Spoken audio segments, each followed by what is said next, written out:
like to start off by welcoming everyone to our afternoon workshop session, Getting the Most Out of Coaching.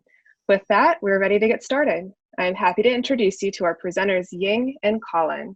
Hello, everybody. My name's Ying Kuah. I'm one of the training leads as part of the People and Organization Development team, as well as a coach outside of Berkeley. I've been in coaching about several years now and love coaching for all reasons, not just professionally, but also how it changed the way I interact with people. You know, I often tell people this. If you've been in one of my coaching classes, you probably heard me say this. I have a 2 and 4 year old, and I coach my kids, and they're only 2 and 4. And this stuff really works in how it helps communication and how they're building the personal relationship. So I'm so excited to be sharing with you some of the things I've learned so far and some tips and tricks maybe hopefully will help your career and your professional growth.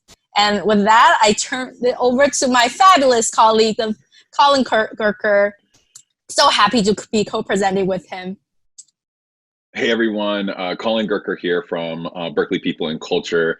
When we worked physically on campus, Ying was my cube mate, and now she's my virtual cube mate. And it is just such a pleasure to be able to collaborate with you, Ying, and so thankful for you all to be present in our time today, in a really busy time, to take a moment to pause, reflect, and think about how we want to grow toward that next step in our career, whatever that might look like. Small steps, big steps. And a little bit about me. I've been in the people and culture HR world for about 4 years. In a previous life, I worked for about 6 years in student affairs. I do miss working with really high performing students, but I don't miss the 3 a.m. emails. I value those who continue to do that amazing student services, student affairs work.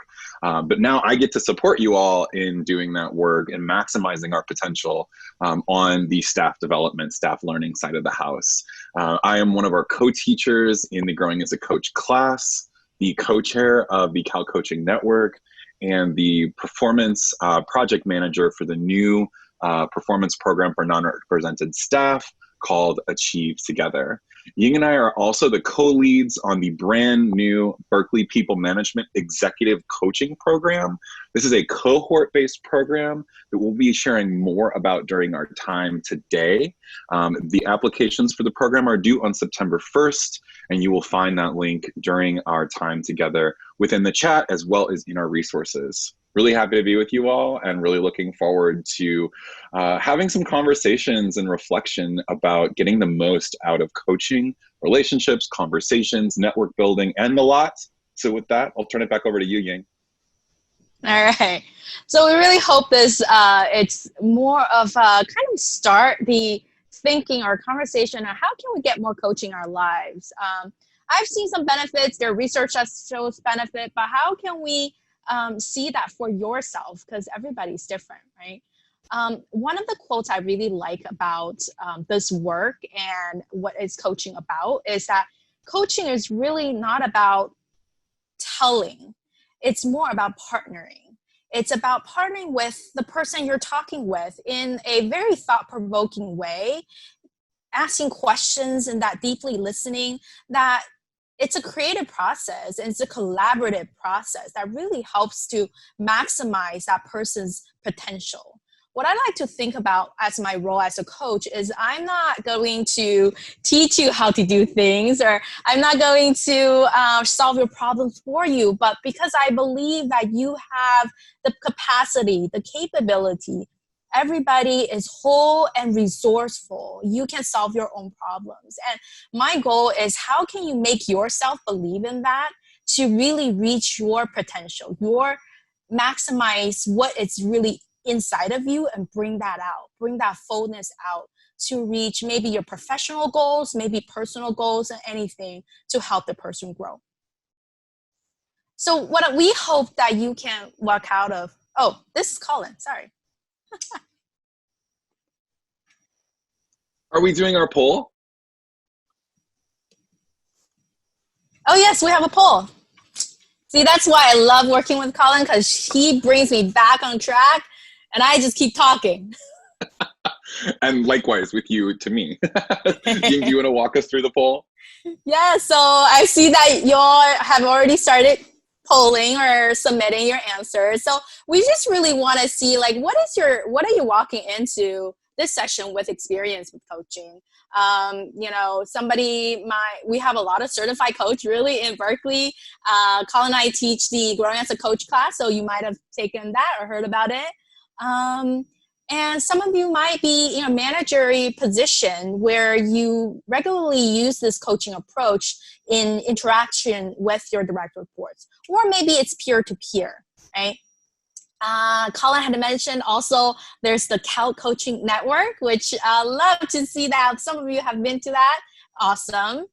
And maybe some of us are new to coaching, heard about coaching, but hey, isn't that the same thing as mentoring? What's the difference?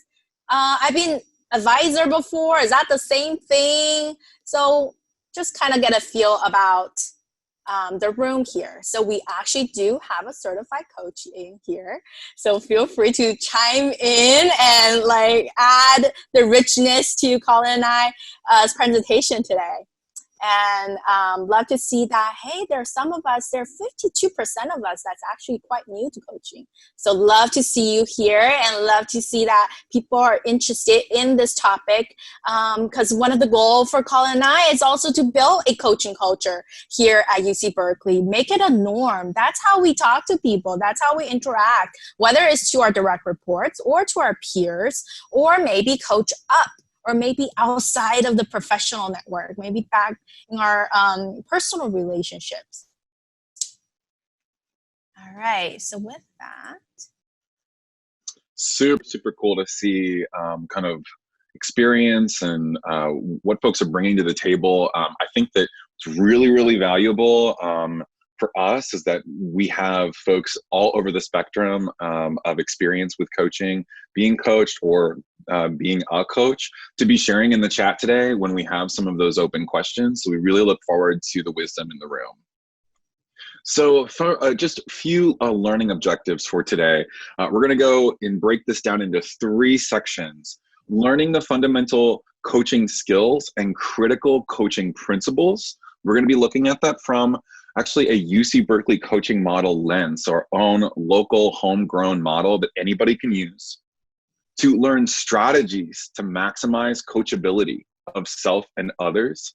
So when we think about, folks who are professional sports and they've been in the game for 20 years, they still have a coach that's motivating them and empowering them and enabling them in their success. But we have to really think about, how are we coachable? How are we seeking feedback?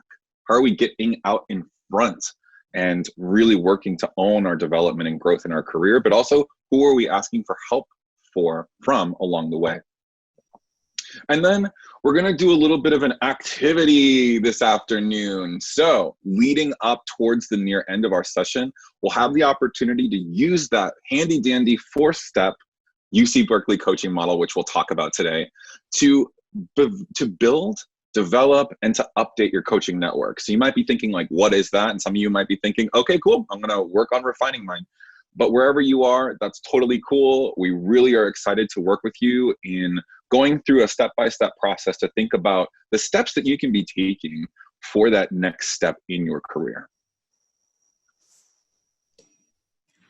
So we hope that, one of the key thing underlying any relationship and coaching, especially coaching relationship, is to have trust built in, to be able to create a safe and comfortable environment for people to share, for your coachee to be sharing information with you to the coach, right?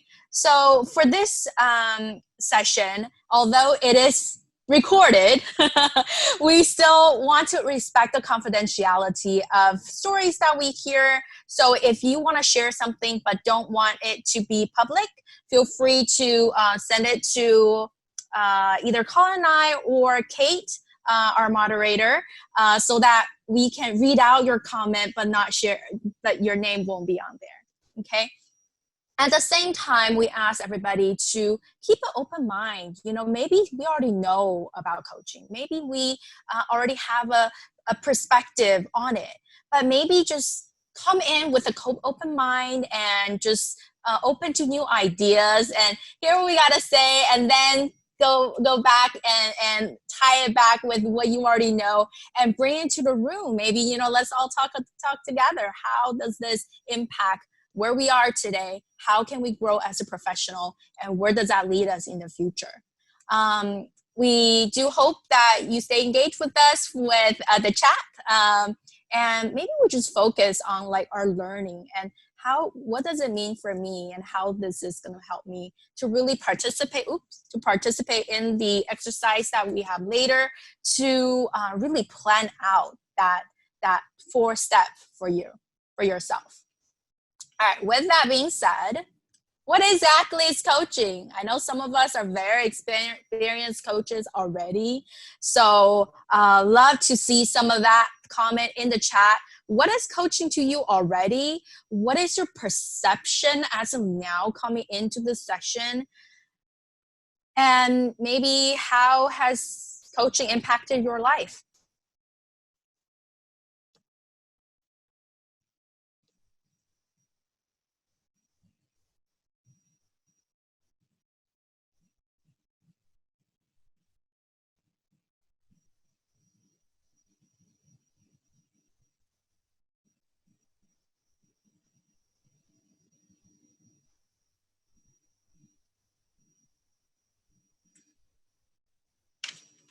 Growing as teammates as well as individuals.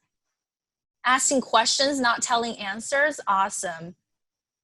Encouraging, guiding. And thank you, Kate, for the coaching class comment. Tools to empower, I love that. I love the word empowerment. Interactive engagement as you help guide folks on their journey, absolutely. Guiding people to learn what they have, their own answers, exactly. I have a private chat that came in about maximizing potential. So seeking that opportunity to grow to our greatest ability. Yeah, I like that too. Yeah.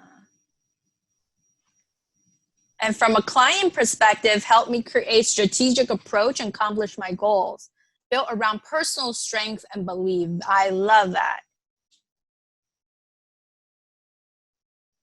Being patient to listen fully. Listening. We'll definitely talk about listening before responding. Thank you for that. And the chat's going... Oh yeah, we're getting a lot in the chat right now. I really like this guided perspective taking. Yes, I love that one. That's awesome. I also love the recentering goals. That's awesome. Dig deeper in understanding goals.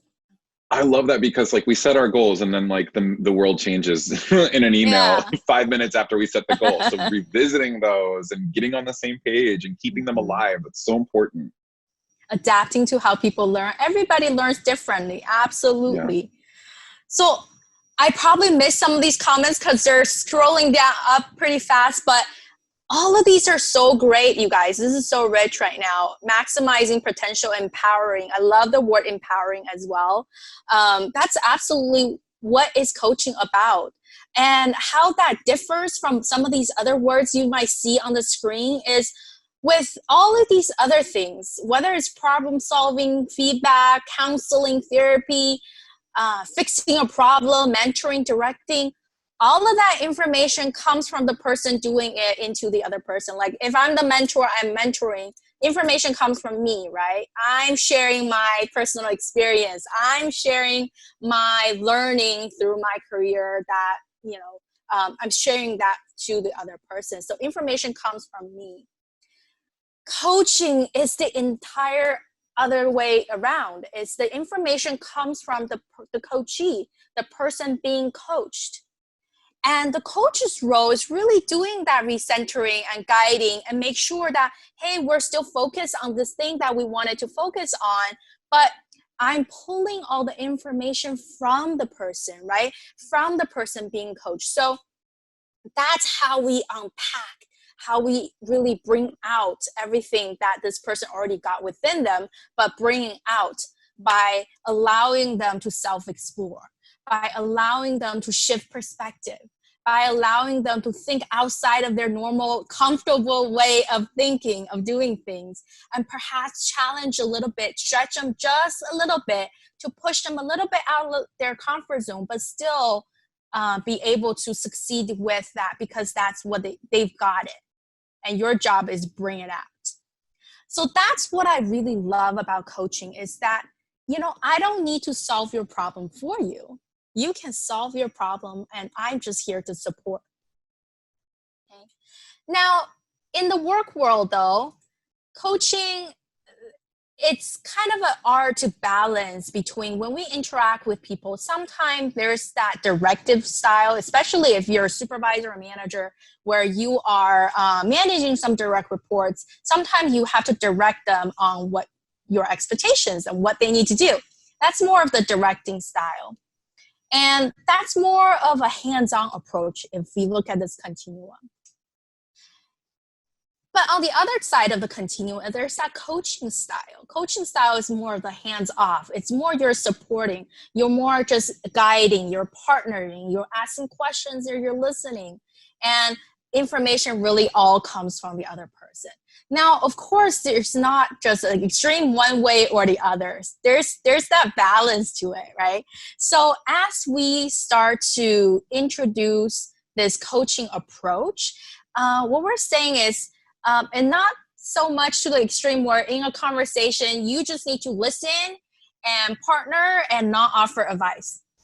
That's not what we're saying. That's not what we're saying at all. It's that you have to start balancing and by noticing some cues in the conversation to say, when should I offer and when should I back off and let the other person come up with it on their own? And when should I come in to make to give advice or to help? And when should I back off and just encourage, empower, and stretch them and challenge them? So there's that balance a little bit, right? So in every conversation, there are opportunities for you to shift between the directing and the coaching approach. And I'll give you an example as for my kids, I try to, it used to be a nightmare trying to put them to sleep because they're never tired and they never want to go to sleep. They want to bounce around all day if they can't. But they have to go to sleep. So in the beginning, it's the yelling. It's like, get to sleep, go to bed now. It's a lot of that directing. And what I have found is it doesn't really work. Even if they're on the bed, they don't want to be there and they're still trying to fidget. And they're like, Mommy, I'm itchy here. Or I'm this, and I need that. And it's just all these excuses. So one day I decided, well, what if, even though they're at the time about 1 and 3. So the 3-year-old's kind of already able to communicate with her. She can logic already, right? So one day I was like, okay, I know you don't want to go to bed. I go, when would be a good time for you to go to bed? And then guess what she says? She says, 5 minutes. I go, okay, sure, let's go. Let's do this, whatever, drawing, coloring for 5 more minutes, and then we'll all go to bed together. And then we'll do story time. And she goes, okay. And then when 5 minutes was up, she went, okay, let's go to bed. I mean, it was just a simple of, okay, what is the good time for you to go to bed? It was just that one question. It solved all that yelling and directing and like me getting stressed out and she probably hating me. It was just one question. So that's just one tiny example of how I'm already incorporating coaching in interaction with my children and, things with my husband. Also, it applies really everywhere. But it really does have that balance. Sometimes I do ask questions to her, but sometimes I still have to give direction. I say, we need to do this because of this. So what do you want to do? How can we get there? Kind of approach. Ying, I really love this graph. If we could go back just for a second, I think that in our current kind of landscape with the global pandemic, we might notice that this directing style and coaching style might be going back and forth on this range really quickly. And I think that's fairly natural. Things are shifting so fast in our workforce that we're currently learning and relearning and currently doing new things on the regular, on a daily basis. That this graph might seem like a moving target, but when we're thinking about, okay, once you learn that new thing and you're doing that new thing, to have that opportunity to kind of back off and to be hands off. We still haven't met anybody yet that wants to have a micromanager. If you, out of the 100 people in this room today, are interested in having a micromanager, let Ying and I know. We want to interview you. But at the same time, I think that when we're looking at this, there is that moment for situational leadership where directing and being hands-on is really appropriate. But when we're being a coach and recognizing that supervisors and managers, it's their responsibility to coach and develop employees, that helps us structurally build access to coaching for everybody on this campus, which is really, really a powerful thing for an organization, because highly engaged organizations with coaching cultures are 25% more engaged. And I know I completely botched saying that sentence, but organizations with strong coaching cultures are 25% more highly engaged. And that's about retention and going above and beyond and supporting your colleagues, but also feeling like you're satisfied, not just with your gig now, but how you're being supported and going to that next step in your career, whatever that might look like. So this is my favorite graph of all time. And now I'm done talking about it. And Ying, it's your turn again. Thank you, Colin. So you might wonder, well, I'm not managing anybody. I probably don't need to coach. And how do I need to get certified? Do I need to get trained? No, everybody can coach, because there are fundamental skills in coaching that everybody can already practice and get good at. And that is the coaching approach. So the two okay, so first let me back off and say, definitely there are many skills in coaching to make a great, powerful coach that can have very powerful, impactful conversations. However, the fundamental of all those skills are here on the screen. One, we got to know how to listen. And two, we got to know how to ask these powerful questions that really draws a lot of information out of people. So here I want to do another polling to see, what do you how good of a listener are you? Like, what do you typically do when you're listening in on conversation? And you feel free to choose more than one responses here. Choose your top 3, and we'll see the lay of the land.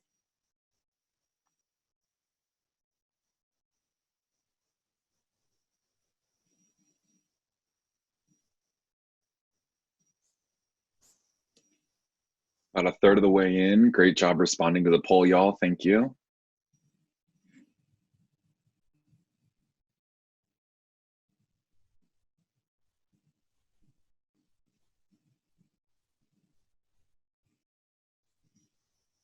And kudos for those of you who are honest and saying I multitask.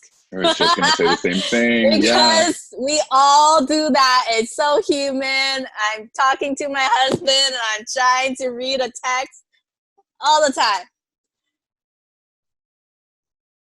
So maybe a couple more seconds. We're about 2/3 of the way in.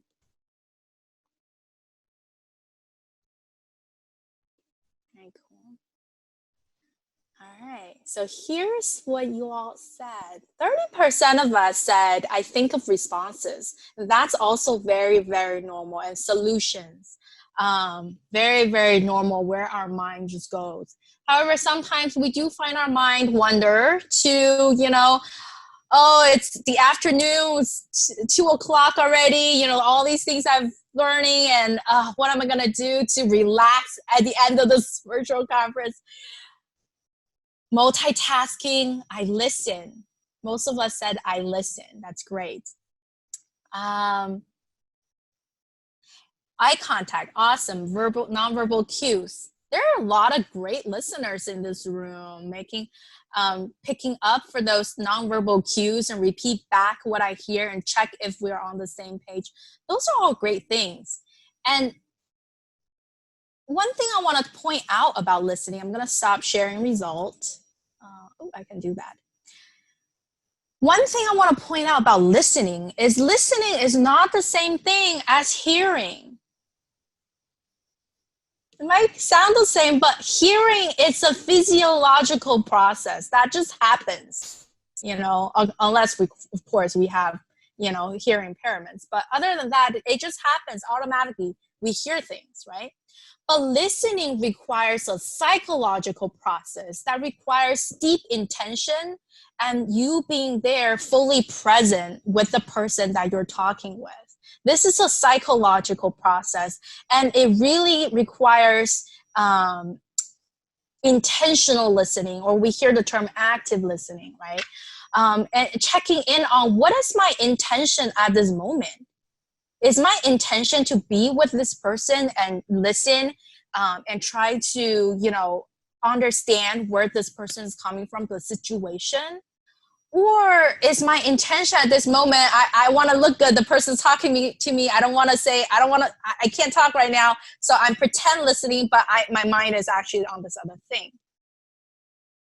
So it's important for you to check intention, because once you're very clear on that intention, the attention of where your focus, where your mind is at, will follow that intention.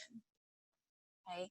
So one thing to exercise is take a moment, before you're listening or as you're listening, if you notice your mind wandering, to bring yourself back by reminding yourself, what is my intention in this conversation right now? If I really have to get this project done, I need to send it out in like the next 2 minutes, then I need to say, I'm really sorry, I can't talk right now. I have this other thing. Can we talk in 5 minutes? But whatever it is, that you have to be very intentional about your intention, no pun intended. There's a great question, Ying, in our chat. How do you folks think about coaching over things like Zoom, like when eye contact and nonverbal questions are much more challenging to do? So would love to hear some perspectives in the chat. And I actually am curious, Ying, what do you think about this one? So I will definitely look for some wisdom in the chat, but while you guys are typing, I will just share a little. So all my coaching clients, I coach them on the phone, not even with video. This was even before the pandemic, when in-person was still possible, but we decided to do it on the phone because the distance, convenience, all the other factors. So we coach on the phone, and believe it or not, you can still pick up cues by just listening. Because when you don't, of course, when I'm coaching on the phone, I'm not also on my computer or on my Netflix or on my phone, other than listening. So I really just have no distractions and have my phone down, and I'm really listening. And when all your other senses are not being factored in and you're focusing on just the hearing, the listening, that sense actually expands and magnifies a lot. Like you hear little pauses, like, hey, I just noticed a little pause. Tell me what's going on in your mind, what's going through your mind. Or all of a sudden there's a difference in tone, like maybe I might sense a little bit defensiveness or unsureness or whatever it is that's going on, that there are still cues. The nonverbal cues, like nonverbal cue, I see it as anything that was communicated except the words, like outside of the words that was used, right? So tones matter. So that can still translate or come through even without any face-to-face or even the video face-to-face. So that's just a little bit of my perspective, and it actually worked quite well, I would say. One thing I will caution is because they don't see you, you do have to tell them, hey, if you're pausing for a moment, like what you're doing, maybe you're writing notes, or maybe you're, you need to not keep them guessing. That's one thing to be cautious about. But all of the other things, I think, it still come through, like the nonverbal cues. Yeah, I totally agree with you, Ying. And there's 2 resources that I'm thinking of right now on the grow.berkeley.edu page. And One of them is people management during COVID-19. And I honestly think this is fine for anybody who's not people managing as well, because the guide itself focuses on communication and relationships, and that we should still lean in to have honest, real, direct, and sometimes challenging conversations. That COVID guide to people management is really strong in thinking about the kind of human side of our remote world. And then another one is thinking about, there's a video that we've produced called Effective and Meaningful Remote Performance Conversations, which also focuses in on the coaching dynamic, which we're going to unpack today. One of the things that I think Ying and I have both noticed in doing one-on-one coaching on campus as well as with clients is that with this Zoom platform, it's just us. There's a lot of exposure. You can see in some cases people's personal worlds. And then sometimes folks' personal worlds show up on camera. And now there's not as much as that work-life balance. It's a lot around work-life integration. And we're seeing each other in different ways. And we have many opportunities to get to know one another in new and different ways by pausing to be curious and to asking open-ended questions, as we're going to practice today, but also to be noticing those points in time for when silence is okay. And that we don't need to be filling the room with just more words. We can fill the space with thought and reflection and patience for someone to be comfortable, to be ready to be sharing. And if it is that we've got this time together and we're supposed to be talking about the thing and life happens, or we're just not ready, giving ourselves that grace and flexibility to come back to a conversation when the time is better. So I think when we're thinking about like that eye contact, those nonverbal cues, it's similar fundamentals that we're used to in our everyday worlds, but aligned in maybe a different way, given that we're virtual, on these postage stamps, staring at each other all day long. So it is new, and we welcome folks' challenge in getting used to that new way of working. We've definitely got practice with it, and we're going to get a lot more practice moving forward. Yeah. And I will also share one more thing about coaching over Zoom. I just had 3 coaching sessions in the morning as part of the Coaches Corner. And I will say that when the person comes in knowing they're being coached, like this was a already very set up situation. They know they're being coached. I noticed that, the attention, there's no problem with attention. Because they have a goal and they want to walk out of the session with some kind of accomplishment. So the attention is no problem. One of the comments that I got privately is that, how do you tell like if somebody is actually paying attention? I get that a lot when I'm training. So when I'm training, now, everything's on Zoom. So all of our training sessions happens on Zoom. And of course, sometimes you wonder, hey, are you paying attention? So what do you do when that happens? Sometimes I will try to build in some, like interaction, like I ask a question and they can answer. And if you're a good coach, this is a good coaching, if we're talking about coaching and you're a good coach, I will tell you this, 80% of the time they're talking, 80 to 90% of the time they're talking. So they're doing all the talking. So you don't have to worry about their attention because they're doing all the talking. And the coach, you're only doing 10 to 20% of that talking because all you're doing is those powerful questions. You're listening, you're checking your understanding, your assumptions about the person. You're guiding with some great, powerful questions. And when you ask a question, it's like open up what's it called?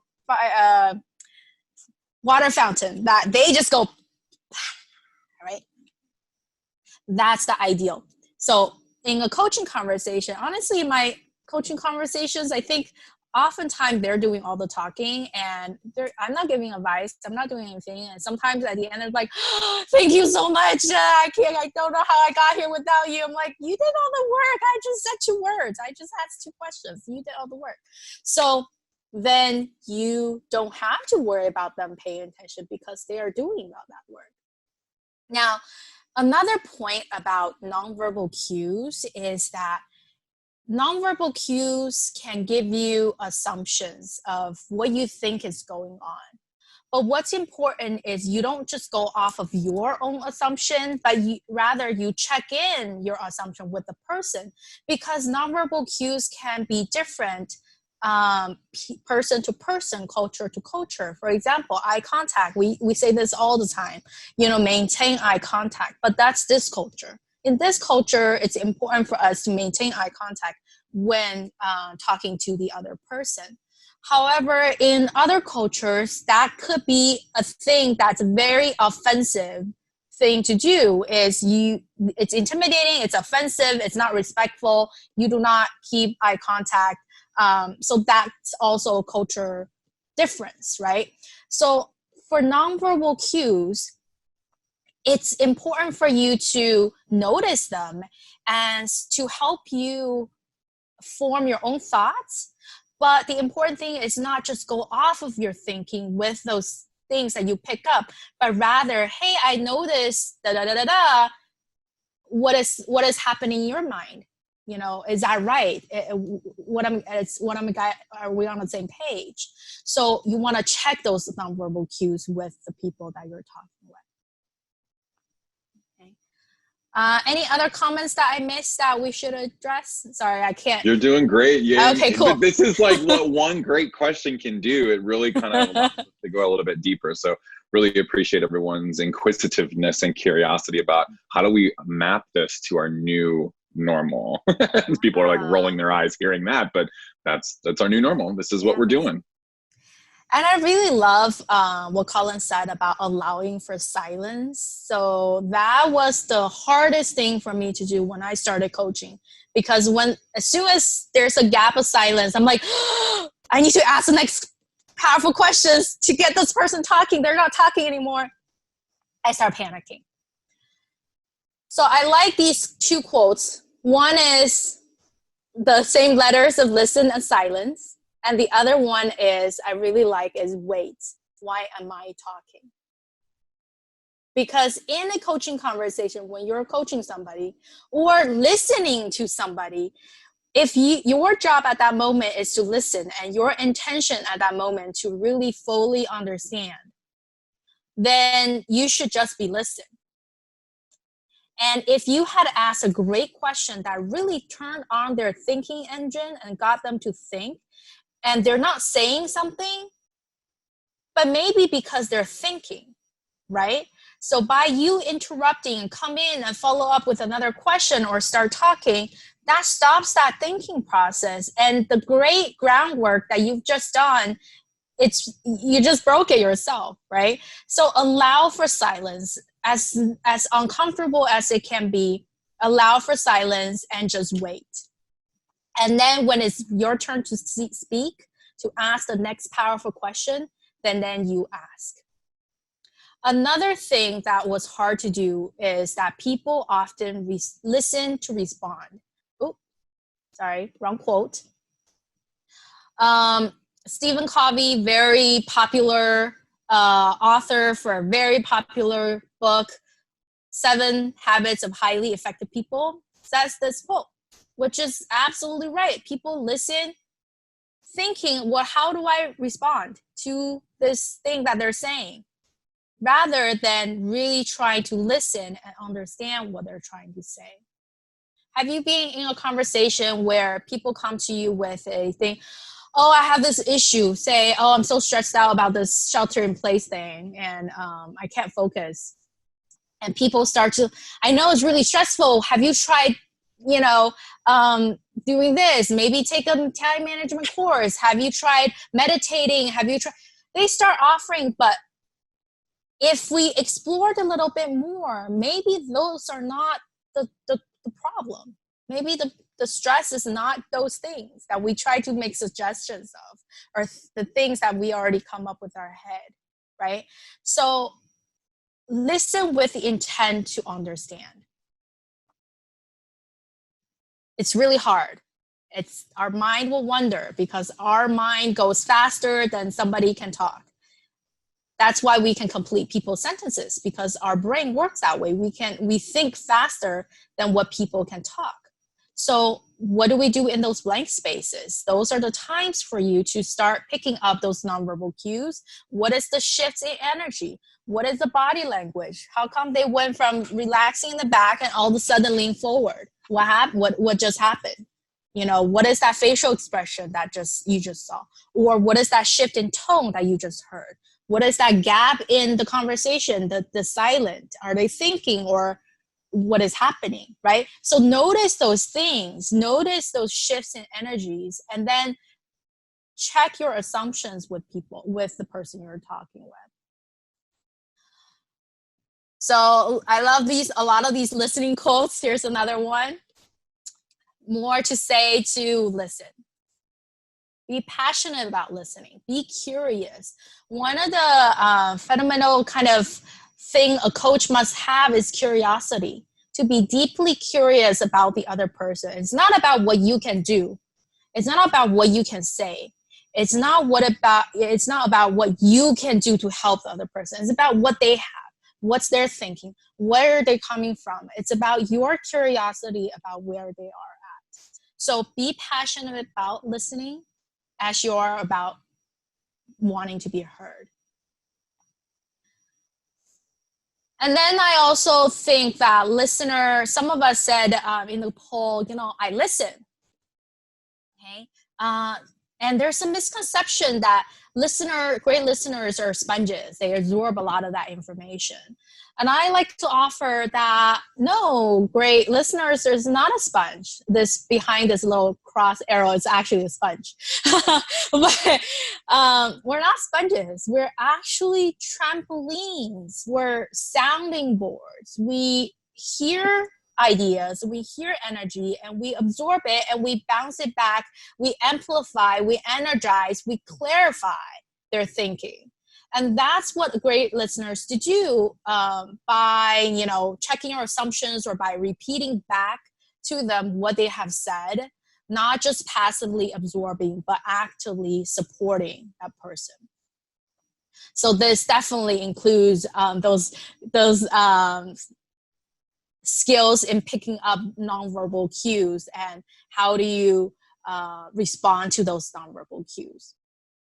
All right. So that's a lot about listening. And I like to offer this idea about practicing your listening. So we don't have to do this now, because you can do this on your own and start noticing. One of the exercises that we do in Growing as a Coach class as part of the listening is a 60-second countdown activity, where you do a 60-second, but what you're trying to do is you're counting in your head from 1 to 50, slowly counting 1 to 50 without any intruding thoughts. Okay, so if you notice an intruding thought, like you're thinking about something else, then you start as 1. So from this exercise, usually people land about 20 in the first try, like 20-ish. And then the thoughts will come in and they restart, and then maybe they go farther next time, maybe they go lower next time. Some people are naturally already great. If people are used to meditation and that kind of stuff, you might already be really good at this, and you can go longer without intruding thoughts. So what I want to challenge you to do and to exercise is to start noticing, right?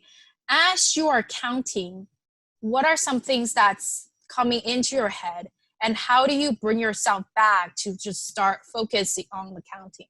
Because if you can't even focus on listening to yourself count, how can you listen to somebody else talk?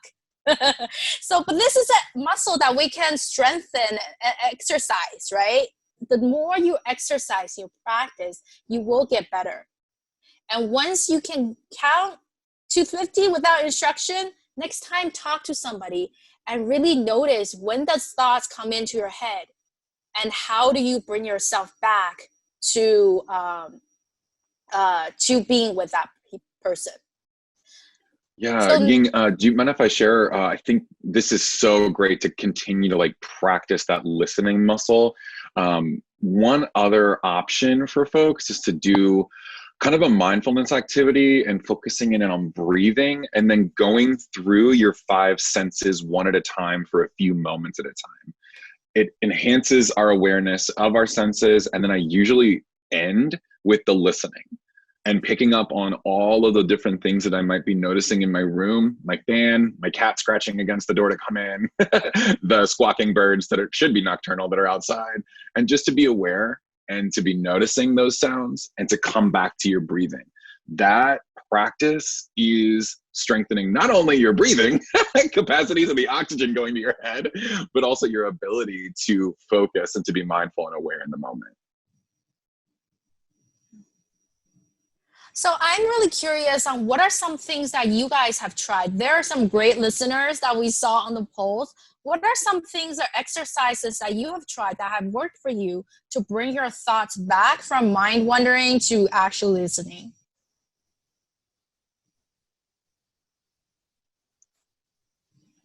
Yeah, while we wait for some folks to respond to that question, I think that I've been thinking about this the whole session, is this idea of multitasking. I think our brains trick us to let us think that we can multitask. It's actually just changing a task. So I always try to figure out, what are all the different windows that I can close before this conversation? Is there anything that I absolutely have to have open? Mm-hmm. Because as soon as my eyes wander, you're going to notice. Shifting focus. Mm-hmm. Go ahead, Ying. Same time. So shifting focus to humility and service. Absolutely. Giving self permission not to have an answer when somebody's talking allows me to stay focused on listening. That's a great one. And that's really hard, right? That's what makes it hard, because oftentimes people come to you with the problem because you're good at it. You know how to solve it. You have the solution, or you've been there, done that. So it's really hard for us not to offer, hey, I had the same situation, like a lot of mom talk, like if somebody says their kid does this, I'm like, try this works. I want to offer, right? But what works for me might not work for the other person. So sometimes it might make it easier when you don't have the answer, so you can follow, just focus on the listening. But when you do have the answer, also, how do you stop yourself to not offer immediately? Let them self-explore a little bit. And then when they really need it, then you offer. I love this comment that came in. I was totally multitasking when you asked the question, multitasking in quotation marks. And I usually try to defeat it by forcing myself to doodle my notes. I've been a doodler since I found out I was left-handed and I could draw a cube. It's always helped me stay very focused. But now it's like, oh, I have to look up here instead of doodle in my notes when I was in person with folks. So now, what do I doodle? That's a great one. Yeah. Somebody else said, I'm listening to remind myself that I'm listening. Awesome. I love the start with the idea you're not looking to solve before even starting the conversation. Yeah, check the intention. I love that. Be a mirror like a trampoline. Yes. Yes, absolutely. That's just human nature, that we're bad at pausing before answering. We want to offer, we want to help. It's that human nature in us. Absolutely. So try to stop myself from interrupting to get the word in. It's always a challenge. Thank you. Set the intention to be compassionate. I love that one.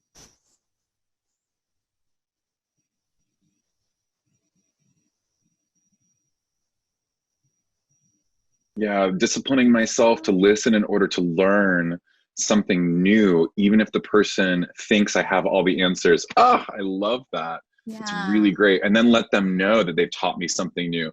How powerful is it to get that feedback from somebody that you've really taught them something in that moment through your listening?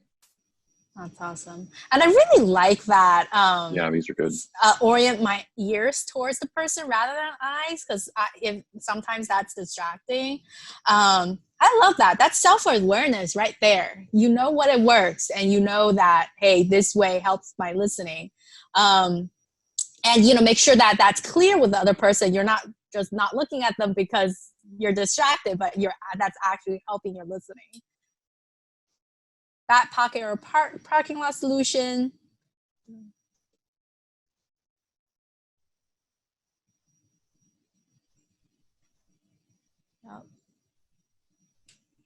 Those are great, you guys. I'm so loving everything you guys are saying. I'm learning a lot from some of these tips. I might take it myself. So let's move on to the other part of having a conversation. Not only you're listening, you're intaking, you're actually a trampoline, right? So there's this other part that we have to do called questioning. We want to ask these, we like to call them powerful. Not so much as there's power in question, but what's making the questions impactful. That's what makes it powerful. It's what gets the most information out, what pulls the most information out from the person. Okay, so powerful questions, they are thought-provoking, they invite clarification, action, discovery in the conversation. So what does that mean? Usually powerful questions are open-ended. It cannot be answered with a yes or no. So it's open-ended question. If you ask a question and they go, blah, blah, blah, blah, blah, blah, blah, blah, blah, a lot of stuff, great question. However, different question works differently with different people, right? You can ask somebody, how you doing? Somebody can give you blah, what their week has been and what their challenges and everything. Or you can ask the same question, somebody may say, good, right? So although the rule of thumb is it often starts with what, how, or why, you have to kind of cater your question to people and find what is the most powerful. These might all be pretty powerful, but what's the most powerful in this situation for this person, right? The reason we say use what, how, instead of like, is this, or are you, or, who is, where is, when is, those are all close-ended. But how and what, those are open-ended questions. They usually are more inviting in having the people, they're not able to answer with a one-word answer. Also, we want to get to know whys. We want to understand, right? So why questions are also very powerful. However, I always caution people when using the term why in those questions, because without trust already built, without that deep relationship already built, with a trusting relationship already built, why questions can sometimes seem very aggressive and can put people on a defensive mode because they might be intimidated by those why questions, like why'd you do it? Instead, maybe shift it in a different way of asking what led you to that decision instead of why'd you do it? It's the same intention, but asked differently, right? Thought-provoking, focused, shorter the better.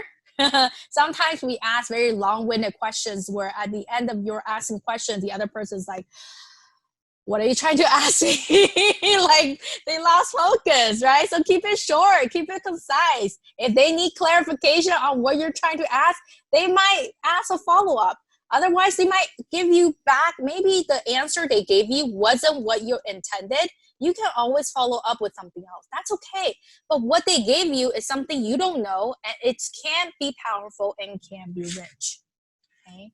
So open-ended, focused question, root cause type of question, dig deeper. Don't ask leading questions. Those are advice with just a question mark. You already know the answer. You're not getting anything new, so don't do that. Right.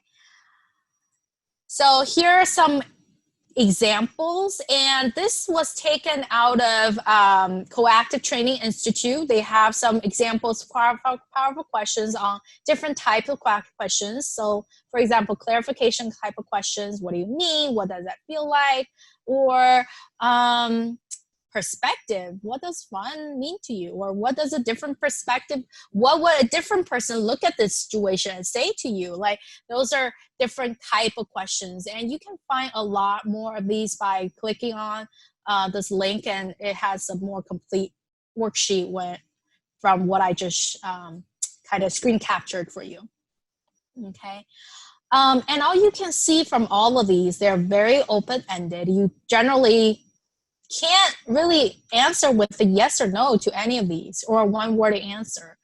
It requires you to say a lot of things coming from yourself. They're not leading. They're very curious, thought-provoking kind of questions. Okay.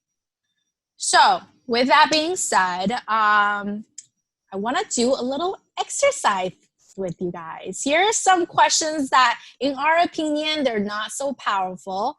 So go ahead and use the chat to how would you ask this question and make it more powerful.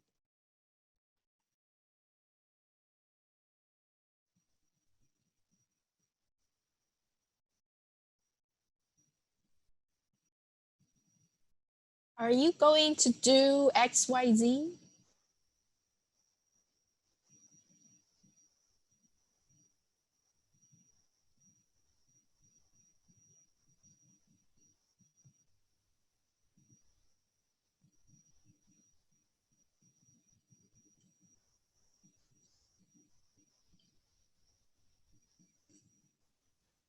Okay. How are you going to do the XYZ? What are you going to do next? How are you planning to approach on? How are you planning on accomplishing? How is XYZ coming along? Let me know if you need any help. Ooh, I like that part. Help me walk through your plan. Okay. What are steps you think you need? Okay. Those are great. Give me more information. What's your first step? Any blockers? Yeah. What are you most looking forward to? Okay. What would you like to do going forward? When can we schedule next step? Some great suggestions in here. So what this is called is a leading question, because you are leading them to this solution XXS that you already have in your head. You say, well, are you going to do this thing? While that's okay, it's not very exploratory in all the options this person can do in solving the next step or solving the solution. So a powerful question could be just, what are you going to do? What is your plan? Or how can we move forward? What is some solution? What are the next steps? How do you like to move forward? Okay, so those are great things. Great suggestions. Next one. Is that frustrating?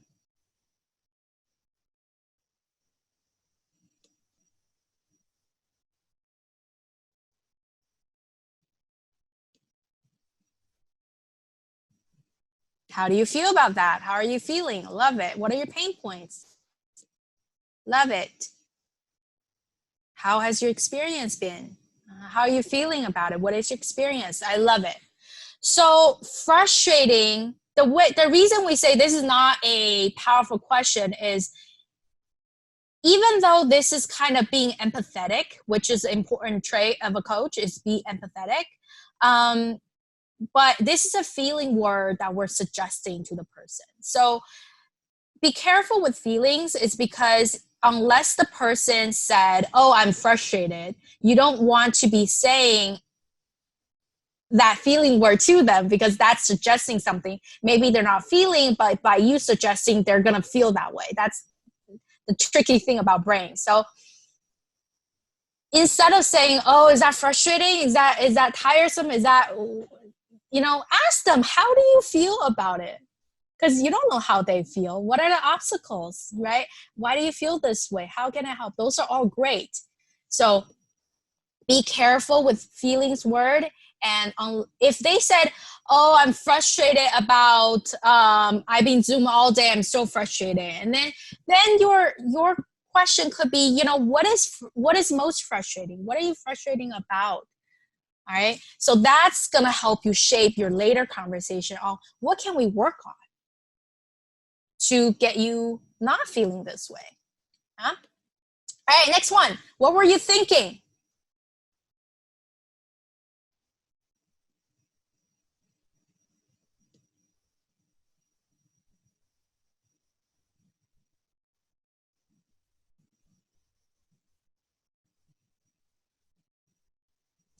Tell me about your decision. Love it. Tell me about your thought process. Love it. What might have you done differently? Tell me about Walk me through your thought process. What happened? Walk me through your, okay? Help me understand. I love all of them. I love that a lot of you are saying the word thought process. And that's exactly what this question is getting at, right? They want to understand what led to this thing or decision or whatever it is. So you're trying to understand that thought process. Now, this question might work perfectly if you have very trusting relationship already built with a person. It could be a great question. However, if you don't have that foundation of trust already built, a very solid foundation of trust built, this can seem accusatory. It can seem like you're pointing a finger or kind of blaming. And it also depends on the tone you use when you ask this question. I'm curious on what were you thinking is very different than what were you thinking, right? So the tone you use, the trusting relationship you have, also be very different. Okay, so this last and final one. This is a pretty good question, but I want you to make it even better. Make it short and concise. How can you simplify this question?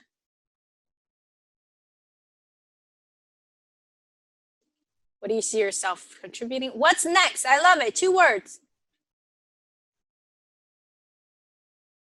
What would you like to do? What do you want to do? Any suggestions? I love it. What's the first step? I love it. The point here is there are a lot of fluff words in here. What is something? We don't need something. You think. We don't need something you think. It could just simply, what can you do? What's next? Right? So all these fluff words, we don't need it. They're extra. They take too much space. We want to get as simple, as concise of the message as possible. What are the action steps?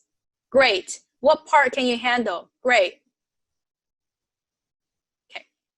All right. So great job, everyone, on powerful questions. Now, let's move on to introducing to you the Berkeley coaching model, which is the discover, explore, plan, and act.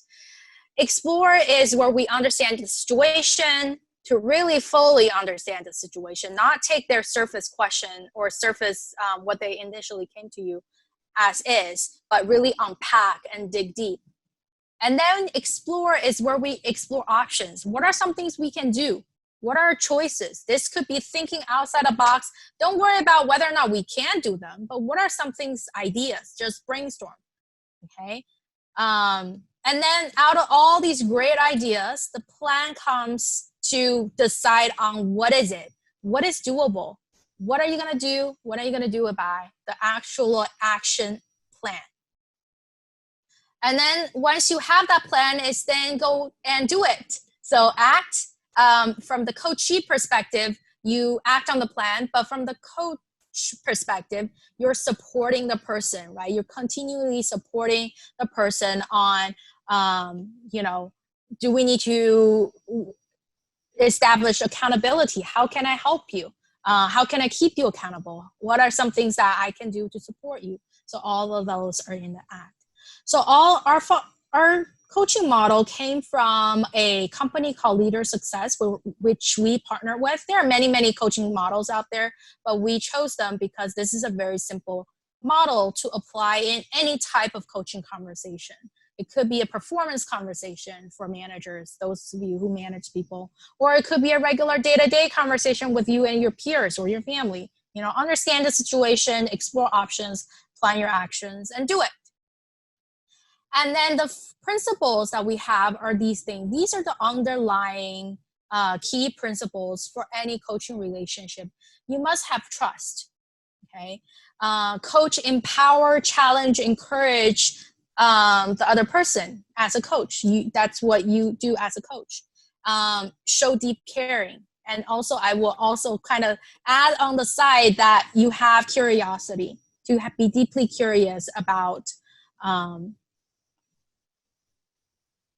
deeply curious about the person you're trying to coach, right? So some quick tips for you as coaches. If you are coaching people in your day-to-day role at Berkeley, create a safe environment when you do it. It should be somewhere private. Of course, eye contact is always great because you get to pick up a lot of cues, but, know that phone coaching also works. Exercise your deliberate listening without judgment. Ask those meaningful and thought-provoking questions. Practice them. We have a lot of examples provided to you. I will also give you some resource in the end. But think about the questions you ask, and then think about how can you make it more powerful, impactful, and use that next time, right? Be curious and wait, and be okay with silence. Be aware of your unconscious bias. There's a lot of self-awareness that's required as a coach. It's not about you looking good, about you in control, about you helping the other person. It's about you being there with them and focus on their agendas and needs. So check your intention, and then your attention will follow. Use the coaching framework. It's quite simple. You will learn more in the Growing as a Coach class if you manage people. But anybody can use that.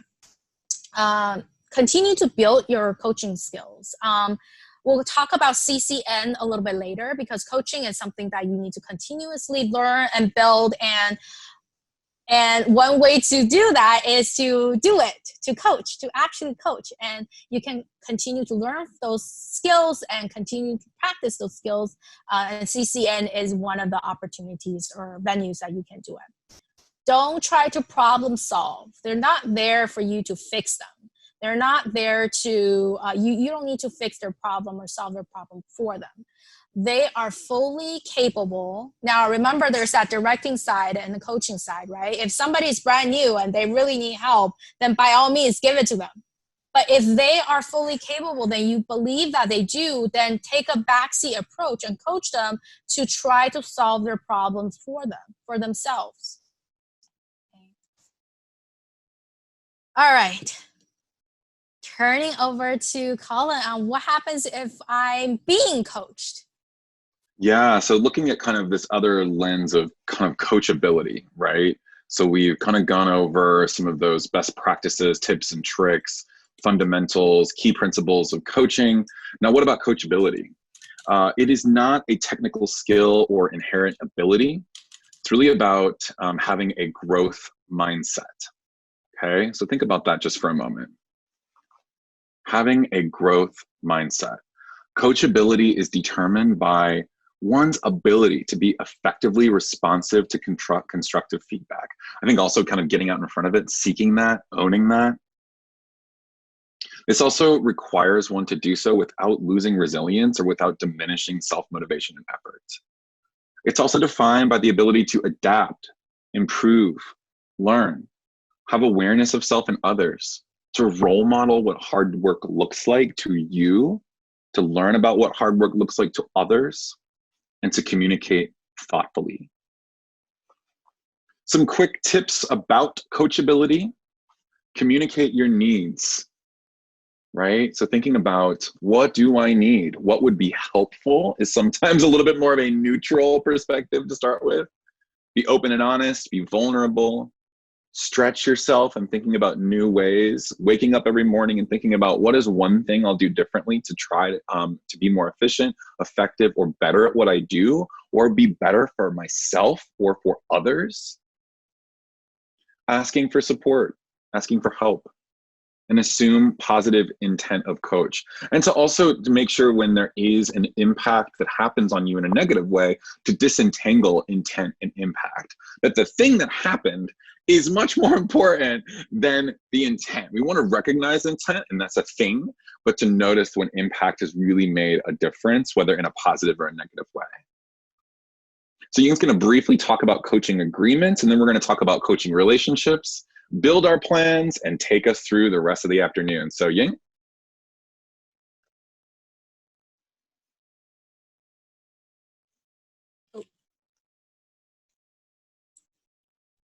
So coaching agreement is something that I encourage you to have an agreement with anybody in your life. I mean, this doesn't have to be like a formal agreement, but what its intention is to really create this safe space for the two of you that is in this coaching relationship, and understand how to best work with each other. I will tell you that with my coach privately, which my coachees privately, like we always have a discovery session first, so I can understand how we work with each other. What are some things that I need to know about this person to be able to challenge them and really help them reach their full potential? You know, things like what are some conditions that might be in place for both of us to work together effectively? You know, what are some of your moments that you need me to challenge you on? Or, you know, what are some like saboteur moments, or the little voice in you that says, I can't do this, I'm so horrible at this? How do I notice that, and how do I act on that? You know, what do I do if you're not following up on the commitments, and what do you want me as a coach to do to keep you on commitments? You know, all of those things. And the idea is we need to know how to best work with each other so that it avoids a lot of the miscommunication later. Like if I'm challenging them or being direct in a coaching conversation, they know that I'm not just being abrupt and being rude and, you know, say, I don't believe you, I call you on that. Like my intention, they're clear on my intention is that, you know, this is what I want to do to help you grow, and they are fully aware of that intention. So I encourage you to first do some self-reflection on yourself. Like, what do I need in this relationship?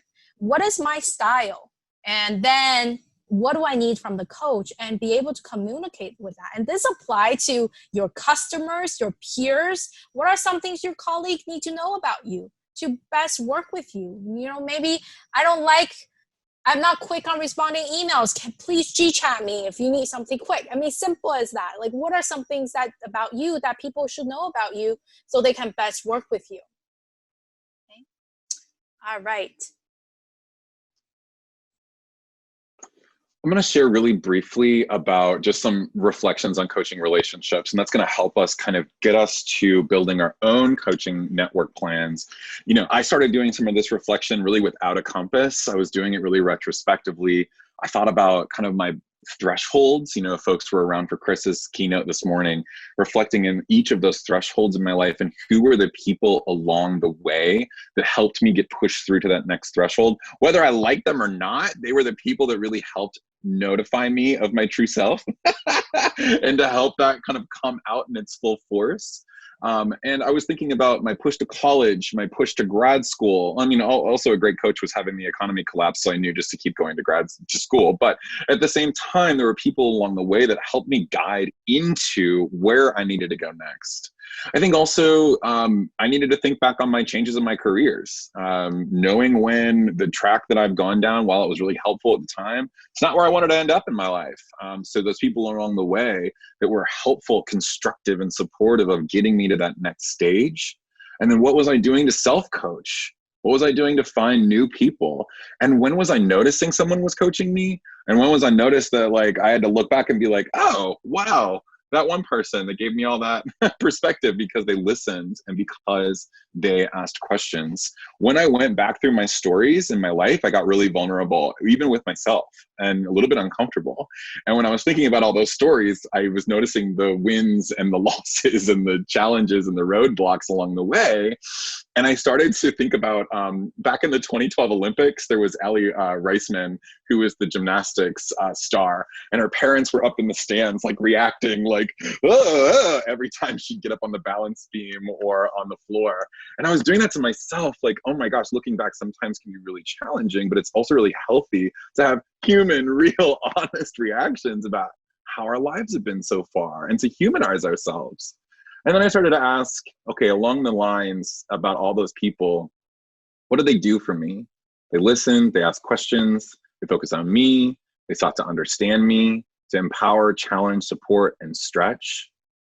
And then I started to think, okay, I can align this with our coaching model. So the coaching model itself is your compass, and that's what we're going to use today. And once you start answering some of the questions that we'll provide to you, that's going to give you a little bit more about distance, your directions, your options. What's of highest value to you? What's of greatest importance? How do I want to live my life? How do I want to spend my time?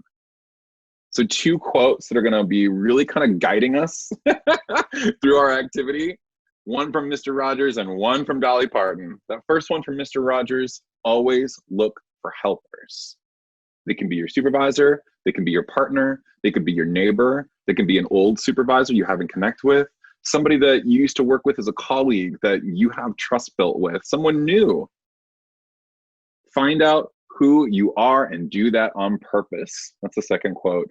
And I think some folks in the room know who that is, but that's our wonderful Dolly Parton. Find out who you are and do that on purpose. Just wanted to very quickly kind of refine our coaching relationships. So when we're talking about types of coaching relationships, it's all over the map. So you might have a few of these pop up in your learning today. Manager to direct report. So that's also, you have the opportunity for peer coaching. So that's one-on-one or in a group.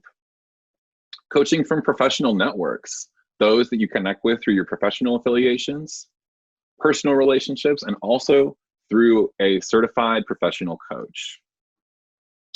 Kate's going to set up a very quick poll for us. We have 2 quick questions. The first one: what is most helpful to you to grow and develop in your career?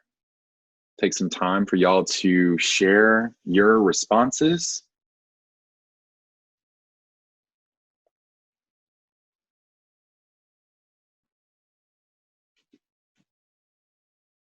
Very good, very good.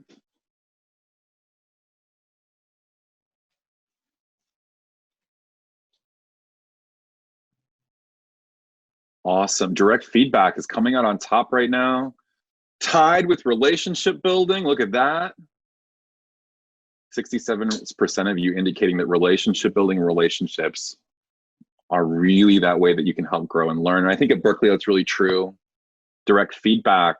Direct feedback is our winner right now. Oh my goodness, I'm actually kind of surprised by that. So let's just pat ourselves on the back for being a group that really likes constructive feedback. Coaching conversations, 32%. Skills practice, 28%. 34% learning and development plans. New assignments, 28%. Informational interviews, 14%. I think that one's very untapped. I think some folks are a little bit uncomfortable with that, but never hesitate to reach out to somebody that has a job that you want in the future to say, how'd you get there? What did it take? What can I be doing now? And applying for new jobs, 7% of y'all went through, to share with that. So good experience, just getting that practice and rehearsing what it would sound like if I actually had that gig. So Kate, thanks for administering that poll. And then we'll open the second one. Who helps you grow and develop in your career? It's our last poll question for today. Who are those people that help you grow and develop in your career? And you can choose up to 3. Professional coaches, peer coaches, colleagues, friends, family, people in your professional network, mentors, therapists. I think we actually maxed out our selections for this one. So really running the gamut of options here. Wow, colleagues is in first place right now. 78% of respondents are saying that colleagues are the ones that help us grow most in our career. And it's interesting, there's actually data that's coming out recently about people leave their team just as much as they might consider leaving their organization or their supervisor. It's about our peers. It's about those that we have those ongoing relationships with. Let's be real, even with Zoom, we're with each other all day long. And we're with these people for much of our lives. So it's good to hear that in this group, folks are learning from one another. Also, personal people in your professional network, that came in second place with 54%. 43% with mentors. Fabulous. Awesome, awesome. Thanks, Kate. We can go ahead and close that poll. So we're going to do a little bit of an abbreviated version of our activity today. And part of it is because we had such great participation in our chat and really, really open-ended kind of questions to get folks thinking. And it got Ying and I off the not so beaten path because these are incredibly important conversations. But what we're going to do is we're going to introduce to you a 4-step process to build or redevelop your coaching network. And what we're going to do is we're going to share a document in our chat.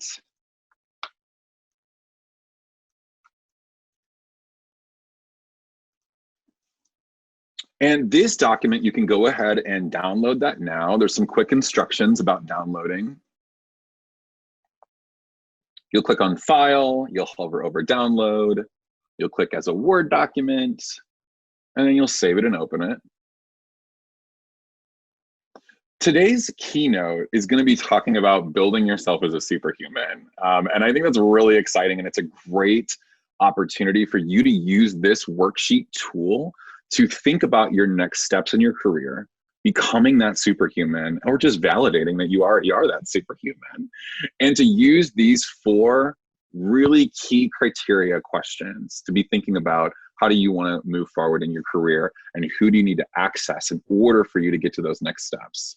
So with this simple 4-step model, we're using that compass, we're using that coaching model, y'all, discovering what's most meaningful to you and important to you now. What are your options for moving forward with that 2nd step? So exploring. With planning, what sorts of people, support, preparation, and work will help you get there? And 4, act, keeping accountable to your plan, opening up to new developments. Our career trajectory has probably been a little bit like Chris was talking about this morning. We thought it might have just been that upward trajectory, but it's a little bit like a swoopsie doopsie choose your own adventure. And I think that most of us have experienced that. So with this is going to give you a little bit of geolocation. So I'm going to go through really quickly some questions that you might be thinking when you're using this worksheet to plan out building your coaching network or rebuilding it. So with Discover, how would I define my current stage in my career situation? Am I new, or am I working on my swan song? What's most meaningful to me in my career? What's of highest importance to me in my career and in my life? Whose job do I want to have? In what ways is the current flowing in my direction? And in what ways do I feel like I'm swimming upstream? With exploring, this is really our opportunity to, where do I going to go? What skills and experience and knowledge or people do I need to access to get there? How do I have to grow towards my next opportunity? What am I looking for from people? Is it mentorship, femtorship, feedback, information? Is it to be connecting with new people on campus informally and to get to know them and what they do? Who's in my network that can help me guide me along my path? Who can help me identify new paths? With planning, what sorts of coaching conversations would be helpful to me? From who? How often? How do I let them know that I want coaching? How do I let them know that I just want them to listen and ask questions of me and to guide and partner and to check for understanding? That I'm not way even further than left field? How would I like to move forward? What would I like to do first? How can I stay accountable?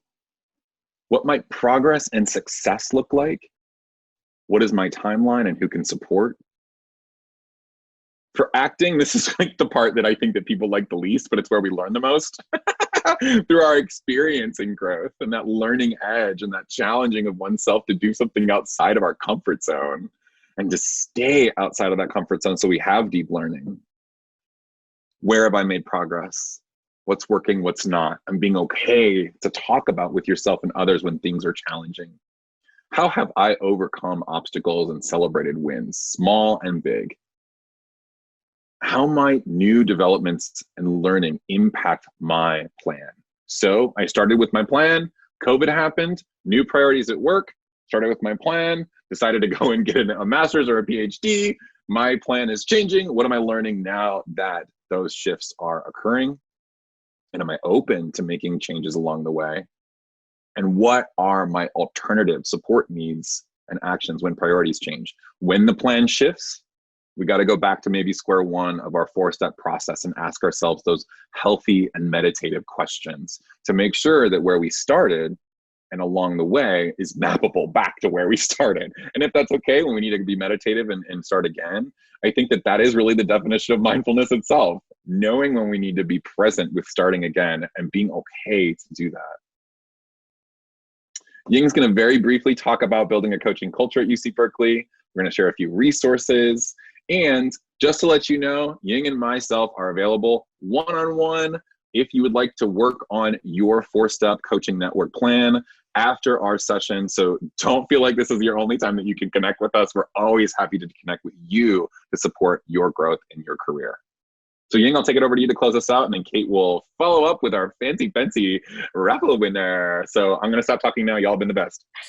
Thank you, Colin. Definitely encourage you guys to take some time on your calendar, maybe block it on your calendar now, to work those 4 steps that Colin had introduced earlier, is to really explore that for yourself a little bit. Where are you at now? Where do you want to be? And in terms of coaching culture at UC Berkeley, we have a course. We teach managers and supervisors as part of the Berkeley People Management Program, and also as part of the Achieve Together rollout, kind of shifting the way we manage instead of just directive all the way, but using more of a coaching approach. We also have Cal Coaching Network that's available for all UC Berkeley staff to come and learn together with us, continue to learn and practice those skills. We talk about coaching is a never-ending learning. There's not one coach out there to say, I know everything about coaching, I'm done learning about it. There's continuous learning that can happen. We also encourage local coaching circles. If you find a couple of folks around your group and, peer coaching, we know that it's effective, it's helpful. People come to our class and the little coaching exercise, they always find it so helpful. So create the idea of local coaching circle is so that you can create a cohort of people amongst yourselves and to be able to practice these skills with each other and be benefit from it, to be a coach and have those. How do you expand your network, right? Coaching network. We can't just all go out and hire executive coaches, but coaching conversations happen every day in every conversation. So how can you practice those muscles with each other? There's a 360 developmental assessment that we can instrument out of our department people and organization department, and also follow up to that 360 assessment, which gets feedback from your professional network. Then you get a coaching on those feedback. And then we have the executive coaching program that is available for people that manage full-time, at least 1.0 FTE staff. Also, career coaching is offered year-long by our wonderful colleague, Lisa Reichert, who I think was in the session. I saw her chat earlier. She offers career coaching year-round. If you go outside for career coaching, it's about a couple $100 or $100 up per session. So we take advantage of that. You're a staff member, then you're eligible to be coached. Performance coaching. So everybody will be in these Achieve Together conversations. So think about that coachability piece, right? How can you participate in those conversations where it can drive your growth, your professional development with your supervisor and managers? Some resources. Here's a link to CCN. Our slides was posted on the Now Conference website, where these links are clickable. So you can go to the page for Cal Coaching Network, sign up on the interest list. We have a session coming up in, I believe, 2 weeks, Achieve Together coaching pages, where we have the material for Growing as a Coach class, some resources for you, some helpful little guides and job aids and little guide for how to create your local coaching circle, all in that page. There's that page to schedule your one-on-one career coaching with our lovely Lisa Reichert and also Linda Lomberg from Transitional Services. There are 2 career coaches at UC Berkeley. And then this last one is one of my favorite resources for you to perhaps, if you're really interested in coaching and want more tools and resources, Coaching Tools Company, they have a 549 powerful questions. And if you subscribe to them, they give that to you for free. So, if you want to practice that muscle, you can work on that. Ooh, and we are out of time, so I'll hand it back to Kate. Right. Thank you, Lynn and Colin, for a great presentation. And thank you to all of you that joined us today. We really appreciate your time and your participation. Thanks a lot. Thanks, everybody. Take care. Thank you.